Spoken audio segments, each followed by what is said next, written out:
कि इस वीडियो में मैं आपके सामने आज एक और नए वीडियो के साथ उपस्थित हुआ हूँ। टॉपिक का नाम है MO approach for octahedral complexes. दोस्तों, इसके पहले के वीडियो में इसी ही टॉपिक के ऊपर मैंने सिग्मा बॉन्डिंग थियरी आपके सामने रखी थी। आज इस वीडियो में मैं आपके पास पाई बॉन्डिंग थियोरी के साथ आ रहा हूँ, क्योंकि MO approach for octahedral complexes के इस टॉपिक में यूनिवर्सिटी एग्जामिनेशन के लिए बहुत महत्वपूर्ण ऐसे दो क्वेश्चंस जो सिग्मा बॉन्डिंग है और पाई बॉन्डिंग है, यह हमें एग्ज़ाम में बहुत यूज़फुल हो सकता है। तो दोस्तों, आज के इस वीडियो में मैं ऑक्टाहेड्रल कॉम्प्लेक्सेस में पाई बॉन्डिंग कैसे होता है, कौन सी ऑर्बिटल से जो पाई बॉन्डिंग में पार्टिसिपेट करती है, इसके बारे में कुछ जानकारी देना चाहता हूँ। तो शुरू करते हैं pi bonding theory in octahedral complexes. दोस्तों, ये देखिए, this is the MO energy level diagram for octahedral complexes which you have already see and you have already studied in my previous videos. Okay, तो यहाँ पर left side में जो बताई है वो सारी धातु की मेटल की वैलेंस ऑर्बिटल्स है, जिसमें 3D ऑर्बिटल्स आती है 4s एंड 4p। और डायग्राम की राइट साइड में जो ये 6 बताई है वो 6 लिगेंड की ऑर्बिटल्स यहाँ बताई है। ठीक है, क्योंकि Ml6 ऑक्टाहेड्रल कॉम्प्लेक्स में 6 लिगेंड होते हैं, इसलिए यहाँ पर 6 बताई। लेकिन ये बीच वाली जो सभी है वो सारी ऑर्बिटल्स जो है वो एमओ ऑर्बिटल्स है, यानी कि मॉलिक्यूलर ऑर्बिटल्स है, और वो भी ऑक्टाहेड्रल कॉम्प्लेक्सेस के मॉलिक्यूल में। ठीक है, तो यहाँ पर मैंने ये जो है ये ऑर्बिटल्स अगले वीडियो में एक्सप्लेन करी थी, क्योंकि ये 6 ऑर्बिटल्स सिग्मा बॉन्डिंग के लिए रिस्पॉन्सिबल है। ठीक है, लेकिन यहाँ पर ये 3D में से 3 ऑर्बिटल ऐसी थी T2G ऑर्बिटल्स जिसको हम बोलते हैं, और वो T2G में dxy, dyz एंड dxz ये 3 का समावेश होता है, और 2 डबली डिजनरेटेड 2 जो है वो EG है, जिसमें dx² - y² एंड dz²। तो दोस्तों, प्रीवियस वीडियो में हमने EG ऑर्बिटल्स को एक्सप्लेन किया था, क्योंकि ये सारी जो ऑर्बिटल्स है वो ऑन द एक्सिस ओरिएंटेड है, इसलिए सिग्मा बॉन्ड फॉर्म करने में मदद करती है। लेकिन उस दौरान सिग्मा बॉन्डिंग के दौरान ये जो 3 ऑर्बिटल है T2G वाली, dxy, dyz and dxz, as they are oriented between the axis, ये अक्ष के ऊपर नहीं है, ये अक्षों के बीच में ओरिएंट होती है। और ऑक्टाहेड्रल कॉम्प्लेक्स में अक्ष के बीच में कोई भी लिगेंड नहीं आता है। All the 6 ligands are already oriented on the axis, right.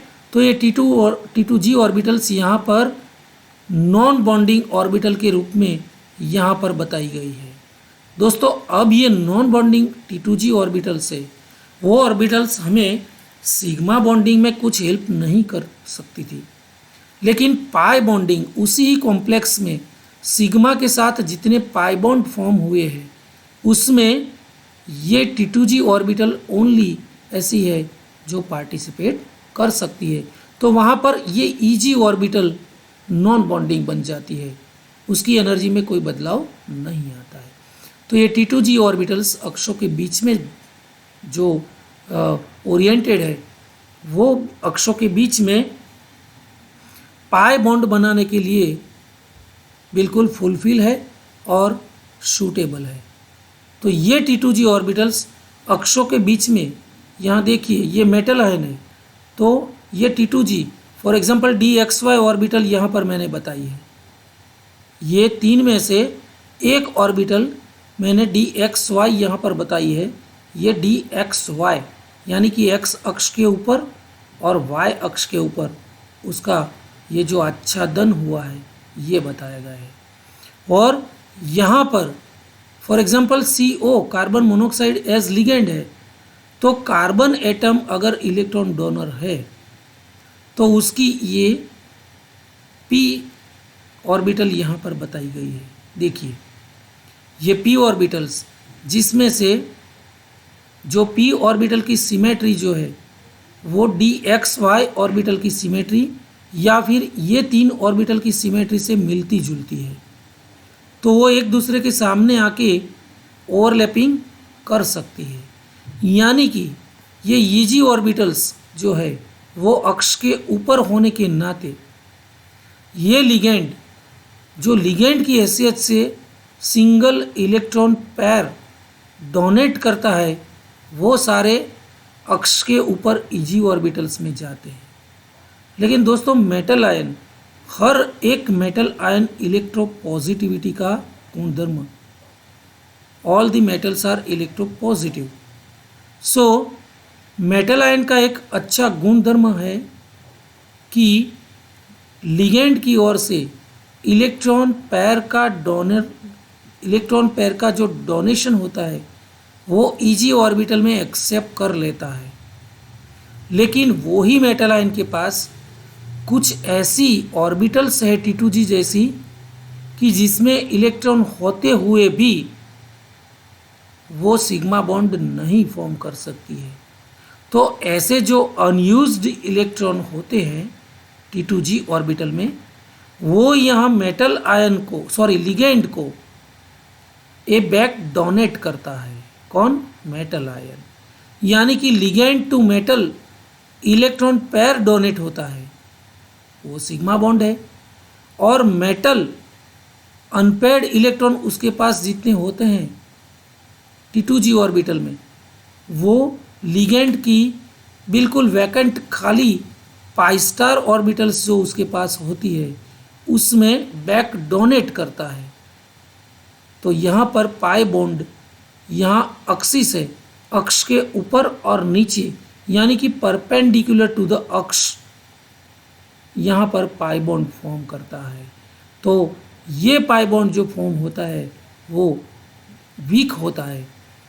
Ligand to metal sigma bond जो होता है, लिगेंड टू मेटल जिसमें दोनों इलेक्ट्रॉन लिगेंड के होते हैं, वो मजबूत सिग्मा बॉन्ड फॉर्म करता है।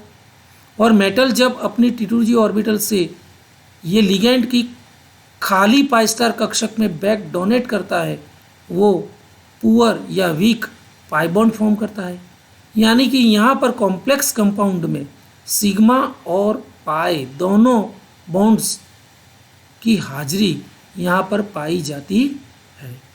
दोस्तों यहाँ पर मैंने लिखा है, देखिए फील्ड मेटल T2G ऑर्बिटल, तो यहाँ मेटल के T2G ऑर्बिटल में इलेक्ट्रॉन्स फील्ड है वो बैक डोनेट करता है। और यहाँ लिगेंड के पास ऐसी कुछ ऑर्बिटल्स होती है जो एम्प्टी होती है, और वो भी खाली पाई स्टार ऑर्बिटल्स, LUMO, ठीक है, यानी कि बिल्कुल वैकेंट अनऑक्यूपाइड मोलिकुलर ऑर्बिटल है। ठीक है, लो अनऑक्यूपाइड मोलिकुलर ऑर्बिटल्स। ठीक है, तो ऐसी ऑर्बिटल्स में मेटल आयन बैक डोनेशन करता है और यहाँ पर वीक पाई बॉन्ड फॉर्म करता है।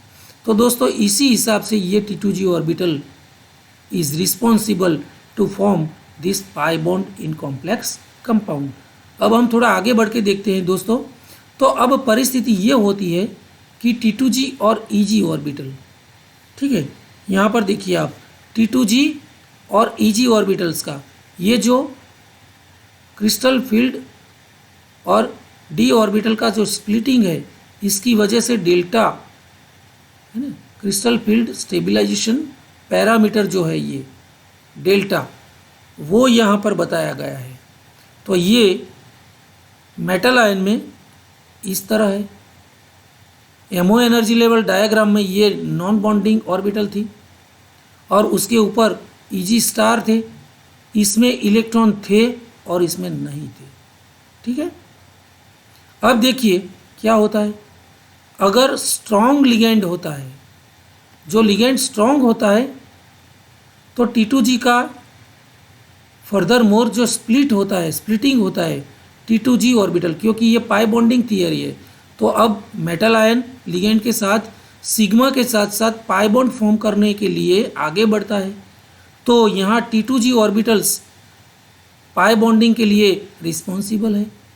तो T2G अब ये यहाँ पर ग्राउंड स्टेट में आएगी, उसकी एनर्जी में थोड़ा बदलाव होगा और कुछ उसमें से कुछ ऑर्बिटल्स जो है ना, यहाँ पर आएगी और EG ऑर्बिटल्स यहाँ पर नॉन बॉन्डिंग की हैसियत से यहाँ पर आएगी।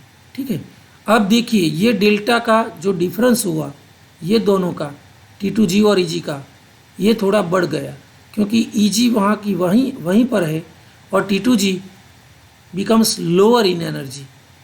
ठीक है, अब ये जो बताई गई है वो लिगेंड की पाई ऑर्बिटल्स, खाली pi star orbitals in the MO energy level diagram of ligand only. जैसे ये हमने मेटल और लिगेंड का दोनों का बताया। ठीक है, ये MO energy level diagram metal और लिगेंड यानी कि कॉम्प्लेक्स कंपाउंड का है। तो इसी तरह से ये जो सिर्फ लिगेंड का एमओ एनर्जी लेवल डायग्राम अगर आप ड्रॉ करेंगे तो उसमें जो खाली पाई स्टार ऑर्बिटल होती है, पाई ऑर्बिटल्स, उसमें से पाई स्टार ऑर्बिटल्स उसकी एनर्जी यहाँ पर बढ़ जाती है। उसकी energy, they are higher energy level than the EG। ठीक है, यहाँ पर स्टेबल होगी और T2G ऑर्बिटल यहाँ पर स्टेबल होगी। तो T2G और EG का डिफरेंस यहाँ पर ज़्यादा है क्योंकि यहाँ पर लिगेंड स्ट्रॉन्ग होता है। अगर stronger ligand can be participated with metal ion तो फिर यहाँ पर ये डिफरेंस ज़्यादा होगा। ठीक है, stronger ligand, how many stronger ligands, CO, CN, NO, इस टाइप के जो लिगेंड्स है वो पाई एक्सेप्टर डोनर लिगेंड है।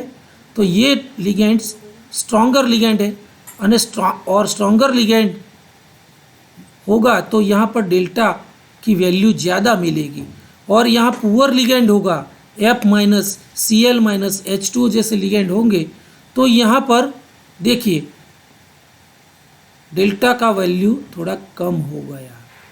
So delta will be decrease in case of poor ligand like F- H2O, Cl, Br-, I- ऐसे लिगेंड में।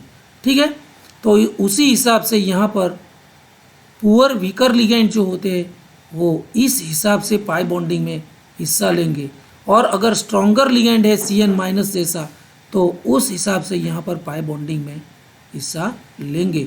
तो दोस्तों इसी तरह से हम किसी भी ऑक्टाहेड्रल कॉम्प्लेक्स के अंदर सिग्मा बॉन्ड के साथ साथ ये पाई बॉन्डिंग थियरी भी इस तरह से हम एक्सप्लेन कर सकते हैं।